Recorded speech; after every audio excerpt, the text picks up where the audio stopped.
রাধে রাধে। আমরা সকলে মিলে মহাশিবরাত্রি ব্রত পালন করছি।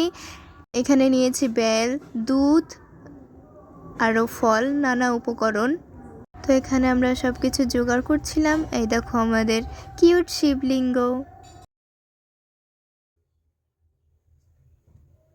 শিবলিঙ্গ স্থাপন করার জন্যে স্থানটা সুন্দর করে সাজিয়ে নিলাম এবং যেসব উপকরণ দিয়ে অভিষেক করার জন্য যেসব উপকরণ নেওয়ার প্রয়োজন ছিল সেগুলো নিয়ে নিলাম। আর আমাদের অভিষেক শুরু হয়ে গেছে।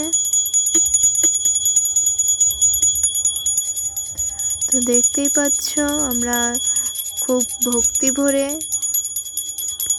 ভগবান শিবের পূজা অর্চনা করছি। তোমরা আমাদের পাশে থাকো এবং আমাদের জন্য আশীর্বাদ করো যাতে আমরা ভবিষ্যতে ভগবানের কৃপায় লাগতে পারি। রাধে রাধে। সবাই ভালো থাকুন।